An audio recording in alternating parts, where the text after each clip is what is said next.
Hey guys, as you might notice, this episode is in English. Why? We have been to ProWein and have been interviewing several experts from the wine business to get their latest reviews and information. So if you want to know what's trendy in 2023, what emerging markets we can expect from the wine business in the next upcoming years, and what you definitely have to taste, listen to this podcast episode. And if you like what you hear, hit the subscribe button. We're happy to see you every weekend for the weekly roll-up of the wine business. Enjoy the content.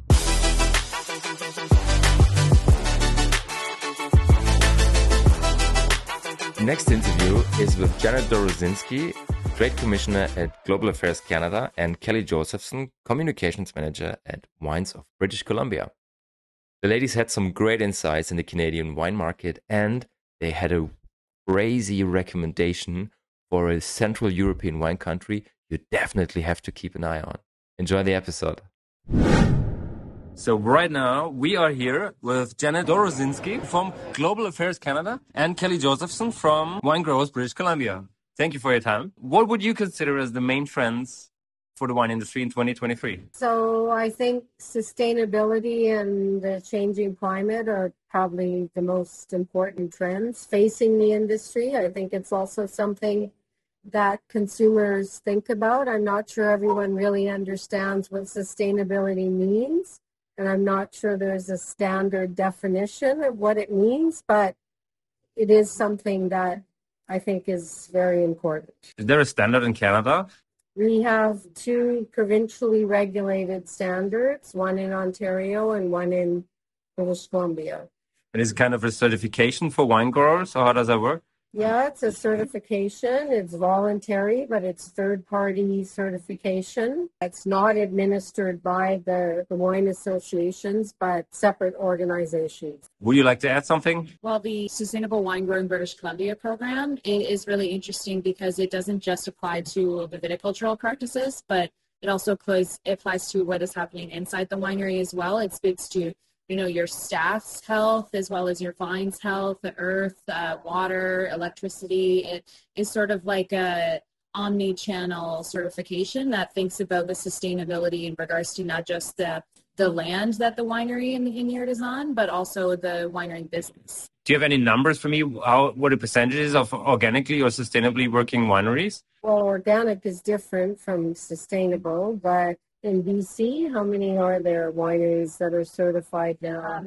Around 19 are officially certified. The program itself is very new, though. The program is only like 2 or 3 years. And in Ontario, it's relatively new as well, but I think there's probably about 25 wineries that have its vineyard certification, as well as Kelly was mentioning, sort of overall winery practices certification. What would you consider as an emerging market for Canada to go to? Well, we were actually just in Denmark, so we're thinking that might be an interesting market for us. Our biggest export markets are China, the US, we have wine in Korea, the UK.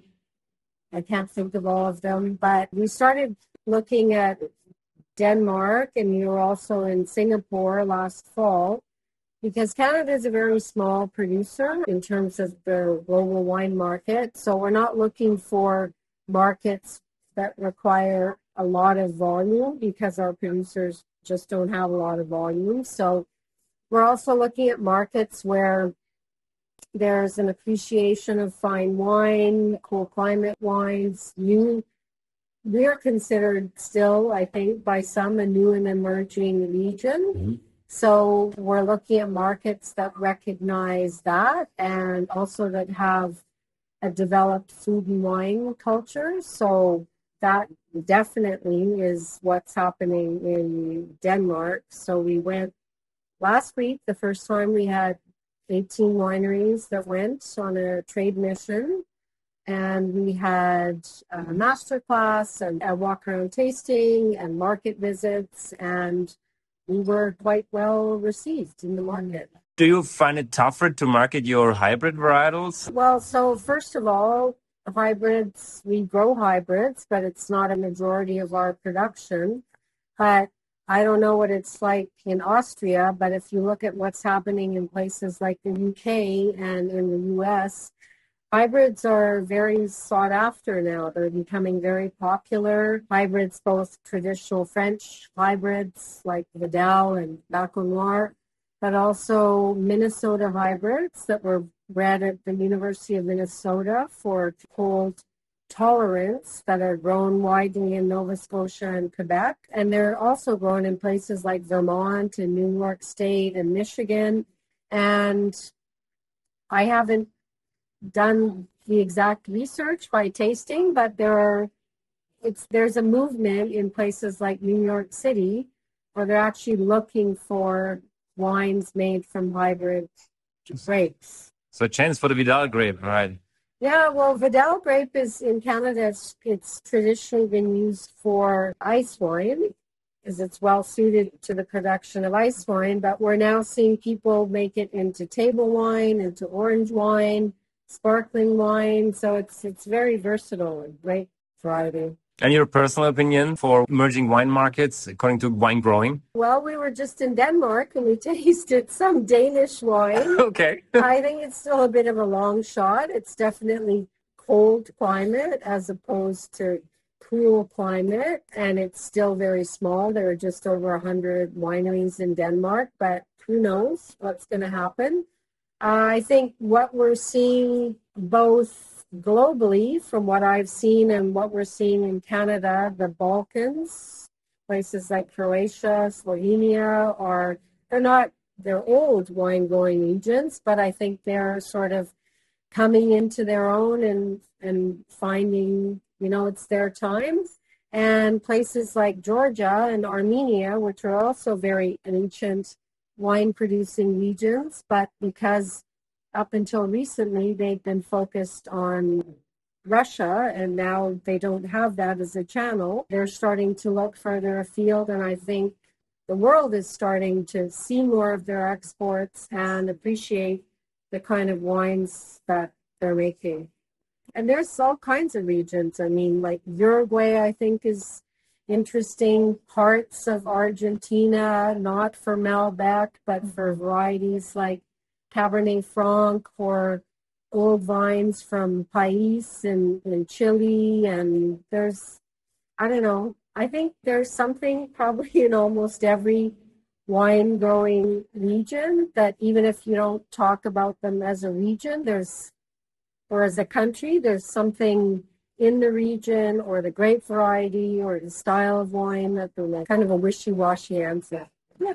That's completely fine. No, I think that was a great answer, especially from a global perspective. And then you kind of brought it into particular countries. And that's what I was going to say is that, as we mentioned before, Canada is still seen as an emerging region, and we can kind of stop there as a sentence. But if you go within Canada, you can also see that the wine countries in Canada, the top 4 regions are expanding. So British Columbia, for example, we're pushing the boundaries, planting vineyards in new locations, soil testing, doing lots of research on new viticulture areas within there as well. So.